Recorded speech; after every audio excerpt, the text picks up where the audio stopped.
मैं मनीष स्वागत करता हूं आपको अपने इस चैनल पे। दोस्तों, बहुत कम समय बचा हुआ है, होली की शुभकामनाएं आपके। लेकिन जो समय आपके बचे हुए हैं उसमें भी 1-2 दिन इधर होली के खुमार में चले जाएंगे। 19-20 को आपका सीबीटी 2 होनी है और अच्छे खासे बच्चे का सिलेक्शन होनी है। तकरीबन 1,90,000 बच्चे का सिलेक्शन होनी है 10 गुना। तो कितना अगर आप स्कोर कर रहे हैं पार्ट ए में तो आप अपने आप को सिक्योर मान सकते हैं, साइको के लिए आगे प्रोसीड कर सकते हैं। तमाम चीज़ों के बारे में डिटेल में डिस्कस करेंगे। चैनल पे नए हैं तो सब्सक्राइब कर लीजिएगा। देखिए, अगर हम बात करें टोटल वैकेंसी की, सबसे पहले तो टोटल वैकेंसी आपके 18,799 है। अप्रॉक्स 19,000 मान लेते हैं, 19,000 आपकी वैकेंसी है। 10 गुना रिजल्ट देगा तो 1 जीरो और इस पर इंक्लूड कर लेते हैं तो 1,90,000 बच्चों का सिलेक्शन होगा। तो क्या कट ऑफ जा सकता है आपके? अगर हम पैटर्न की बात करें तो पार्ट ए में जो है वो 100 क्वेश्चन पूछे जाएंगे मैथमेटिक्स, रीजनिंग और आपके इंजीनियरिंग के। यहाँ पे जीके नेगलेक्ट कर दिया गया है। जब जीके नेगलेक्ट कर दिया गया है तो वहाँ पे जो भी क्वेश्चन आप करेंगे वो लगभग एक्यूरेसी की हम बात करें, अगर आप जेन्युइन कैंडिडेट है तो पढ़ाई करके एग्ज़ाम दे रहे हैं तो 90% तो एक्यूरेसी आपके रहेंगे ही।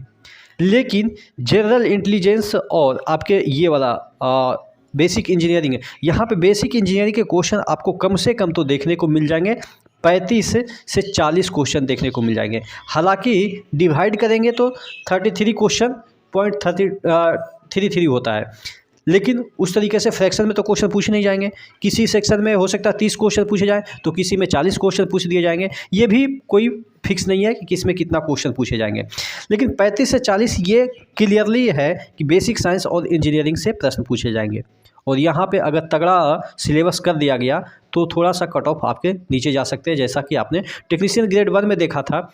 वहाँ पे कंप्यूटर साइंस, जो कि जनरली आप लोग भी पढ़ते हैं, लेकिन कंप्यूटर साइंस में इस तरह के प्रश्न पूछे गए और इंजीनियरिंग में, बेसिक इंजीनियरिंग में इस तरह के प्रश्न पूछे गए कि पटना जैसे जोन में 54 या 56 ऐसे ही अराउंड EWS का कट ऑफ गया है। आप समझ सकते हैं कि कितना कट ऑफ, और वो भी जबकि यहाँ पे CBT 1 पे ही सिलेक्शन होना है।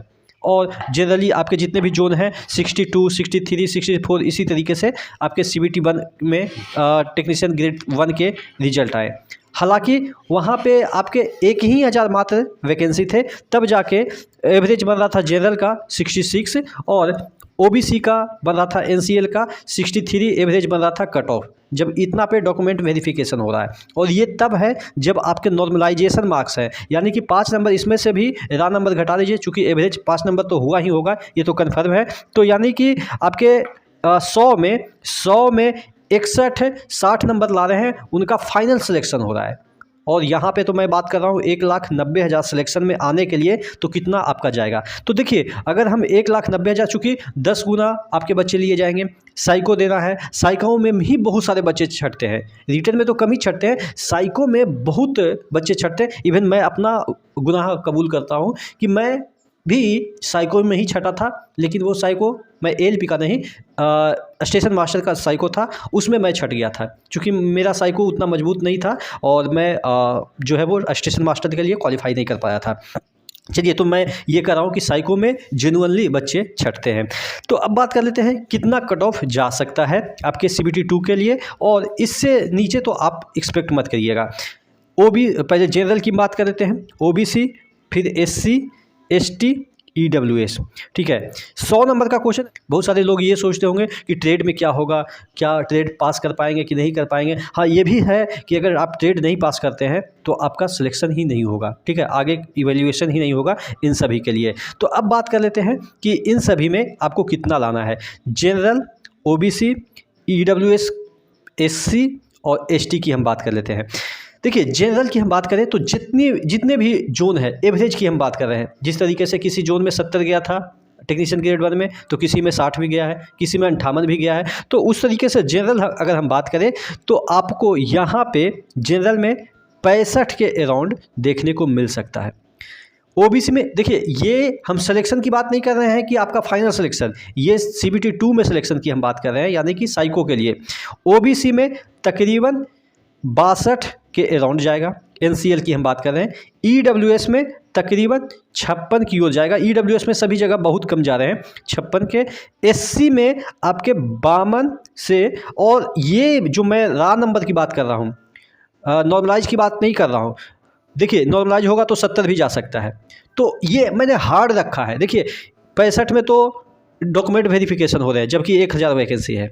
यहाँ पे मैंने 65 नॉर्मलाइज नहीं, रा नंबर रखा है, तो इससे 2 नंबर कम जाएंगे, इससे 2 नंबर ज़्यादा नहीं जाएंगे, ये 100% मान के चलिए, ठीक है। और ये 100 नंबर में है, ऐसा नहीं समझिएगा कि 75 में। 75 वाला तो ये है, ये 100 नंबर में। और ST में तकरीबन वही आपका तकरीबन 48 मैक्सिमम जाएगा, ये रा नंबर की मैं बात कर रहा हूँ। और नॉर्मलाइजेशन में हो सकता है 52 किसी जो, अच्छा जो टफ जोन है जैसे आपके पटना हो गया, गोरखपुर हो गया, अजमेर हो गया, चंडीगढ़ टाइप का हो गया, तो ये सब जो जोन है, रांची हो गया, भोपाल हो गया, ये सब टफ जोन है। तो इसमें हो सकता है कि 65 की जगह 66 भी चल जाए, ठीक है। ये रा नंबर की मैं बात कर रहा हूँ, लेकिन इसी के आसपास जाएंगे। आपको क्या लगता है, इससे ज़्यादा जाएंगे या इससे कम जाएंगे? आप लोग, बहुत सारे लोग ये भी कहेंगे कि पैटर्न चेंज है, लेकिन देखिए बेसिक इंजीनियरिंग जो है वो सबसे बड़ा इसमें डिफाइडिंग, चूँकि इसमें बहुत बड़ा वास्ट सिलेबस हो जाता है, ठीक है। और ये बायोलॉजी के क्वेश्चन तो है नहीं कि रटे रटाए होंगे, कुछ फार्मूला बेस्ड हो जाएंगे, कुछ न्यूमेरिकल टाइप के हो जाएंगे, और टाइम तो आपको ज़्यादा मिल नहीं रहा है, 90 मिनट ही मात्र मिल रहा है। तो थोड़ा सा आप लोग ये ध्यान रखिएगा कि किस तरीके से क्वेश्चन को अटेम्प्ट करना है। जो भी सब्जेक्ट, देखिए मैं आपको एक ये भी चीज़ बताता हूँ कि मैक्सिमम अटेम्प्ट कैसे किया जाता है, क्योंकि आप लोग अब बहुत सारे एग्जाम दिए होंगे तो एक्सपीरियंस तो हो ही गया होगा, लेकिन जो नए बच्चे होंगे उनके लिए मैं बता रहा हूँ कि जो भी आपका ईजी सब्जेक्ट होता है उससे स्टार्ट कीजिएगा। आप लोग में से बहुत सारे लोग कहेंगे कि जो टफ रहेगा उस पर शुरुआत में टाइम देना चाहिए, नहीं, ये ही गलत चीज़ है।